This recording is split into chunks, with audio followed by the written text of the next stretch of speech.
What is going on, Dolphins fans? Ben Morgan, Fins Up Network. The first 4 weeks of the 2023 NFL season are in the books, which means that's roughly a quarter of the season.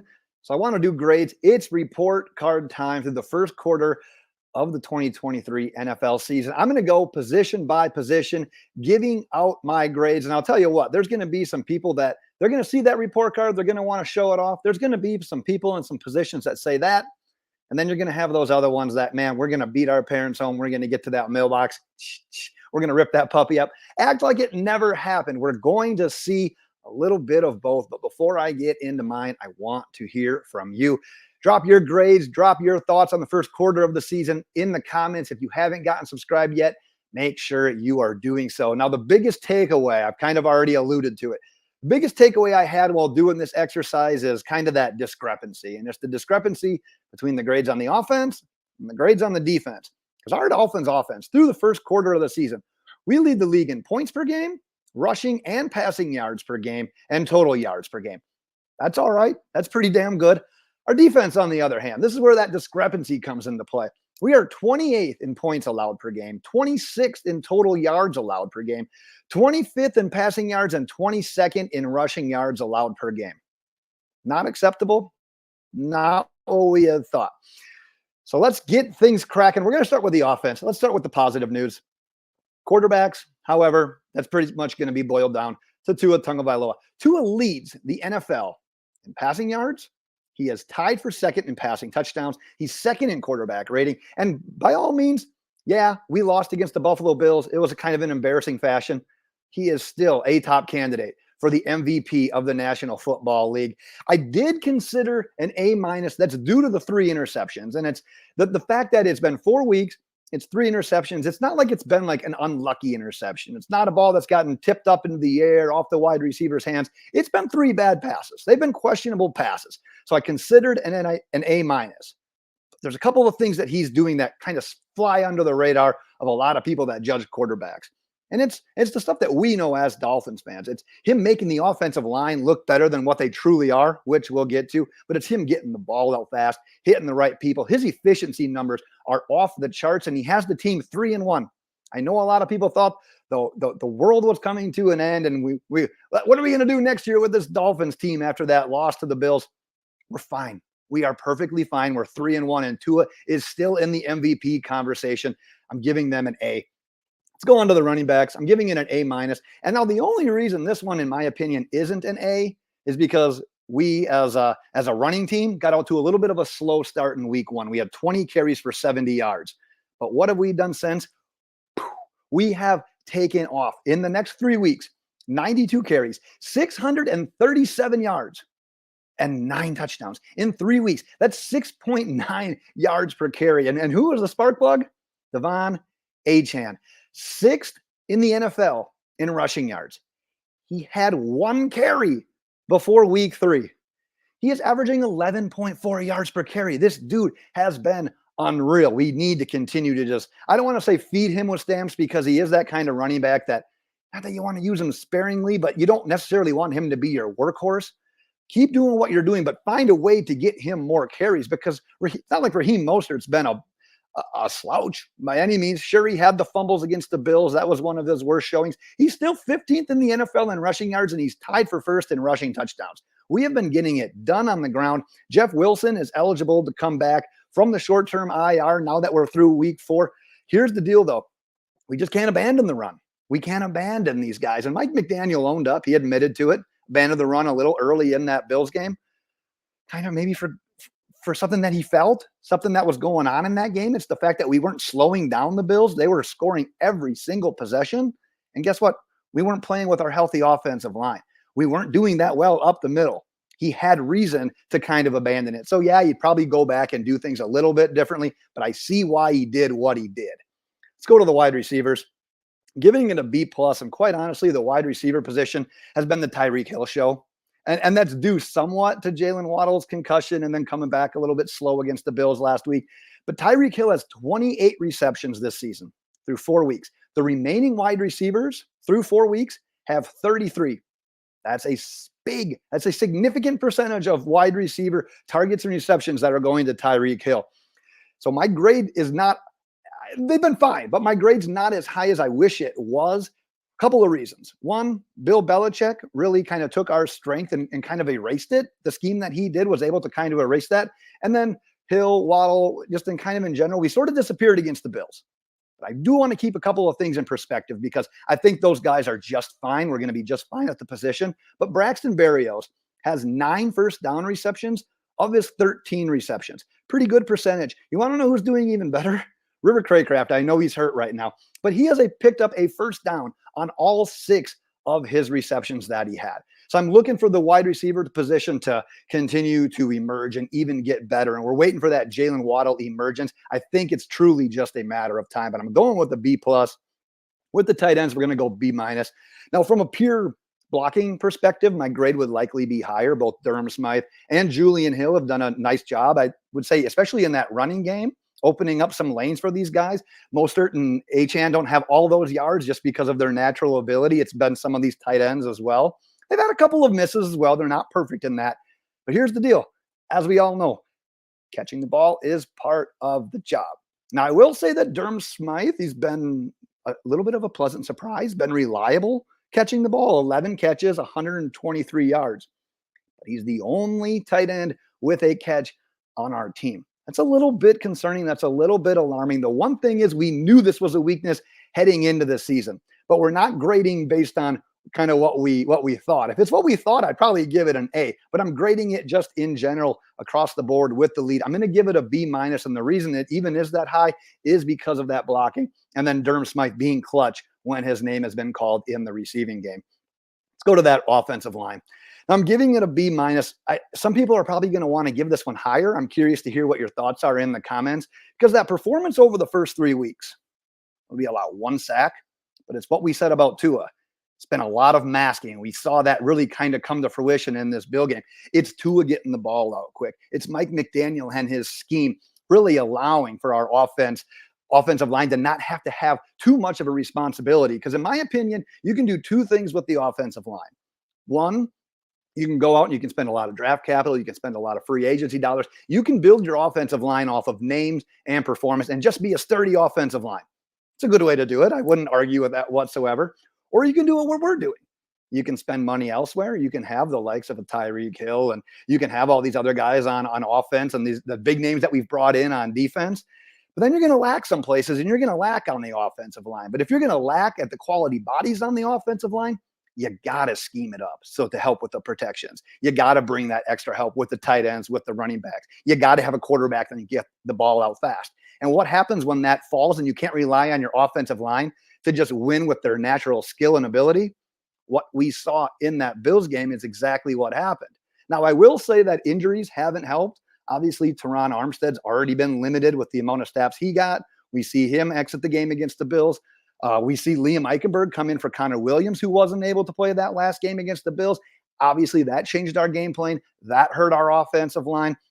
The Liam Eichenberg experience, man, what we started him at tackle. We moved him to guard. Now we've tried him at center. It's not clicking. It's not working. We've got to kind of maybe come to the realization he's just not an NFL body. At the very least, he's not a starting NFL body. So hopefully we can do something there. And hopefully we get some reinforcements back here as well. I don't have the latest update on Robert Jones, but I believe he is going to be eligible to come off the list after week 4 here as well. So we'll keep an eye on that. But what we're going to need to see from this is good production when they're called upon. And it's Mike McDaniel that's going to have to continue to scheme and continue to evolve ways to kind of mask what is not the highest quality offensive line in the league. All right, now let's go on to the defense, because I talked about those report cards you might want to rip up. That's where the defense comes in here. This is a unit, this defensive line, interior defensive line, I had high hopes for. But quite honestly, we're not seeing the production. We're not seeing the splash plays that we had hoped for this year and that we had saw last year. Tackles for a loss, for instance. This year, Zach Sealer has 2 tackles for a loss. And then Christian Wilkins has 1. Raekwon Davis has 1. Christian Wilkins was essentially getting 1 per game last year. He was wrecking plays in the backfield every single week.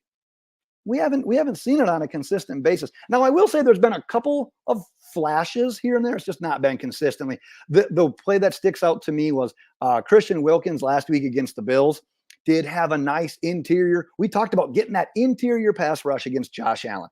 Well, he got that. It flushed Josh Allen up a little bit. Boom. Andrew Van Ginkel was there, finished the sack. So we've seen a couple of flashes. Just hasn't been consistent. And what do we need? We need that consistency. The Vic Fangio scheme, what he's doing defensively, it's predicated on rushing with 4, maybe 5 sometimes, but it's rushing consistently with the defensive line, especially that interior defensive line. And the fact that we haven't been getting it, we haven't been getting that consistent interior defensive lineman pass rush, those splash plays, that's a big reason, in my opinion, for the lack of success that we've had on this defense. Let's go to the edge rushers. I'm going with a C here, and honestly, huge props to Andrew Van Ginkel for getting this grade to the point where it is.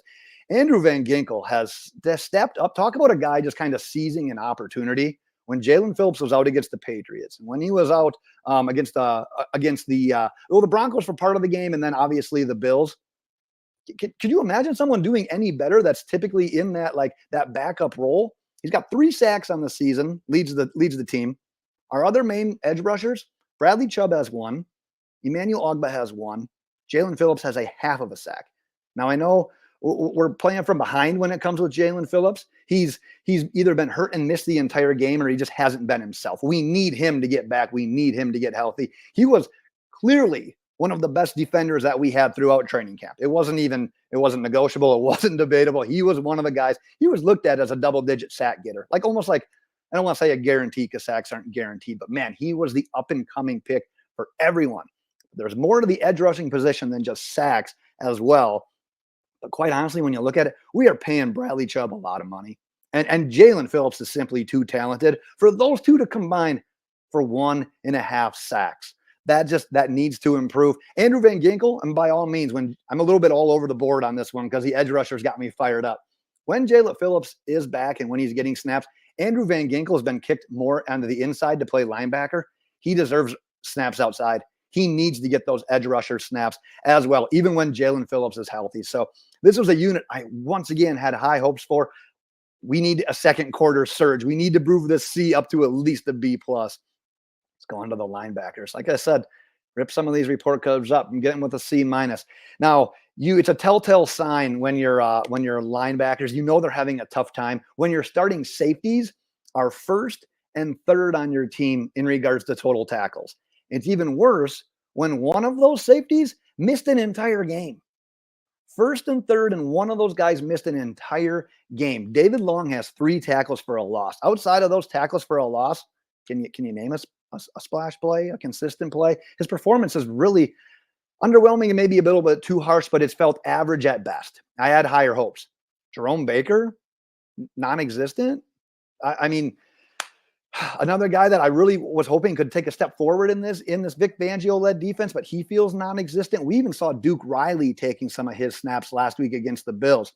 But it's constantly and consistently guys that we're seeing them out of position in the run game, in the pass game. It's the lack of the impact plays. It's quite honestly one of the weaker units. Just like we talked about tight ends, we knew it wasn't going to be a stud unit, but it needed to hold its own. And right now it's not doing it. And speaking of Channing Tindall, where you where you at, Channing? Man, we just can't get this guy on the field. And I don't know if it's still a mental thing or what's going on with him, but he has been also non-existent. Linebackers got me frustrated as well. Let's go to the cornerbacks. We're keeping that C streak alive. This one's a C+.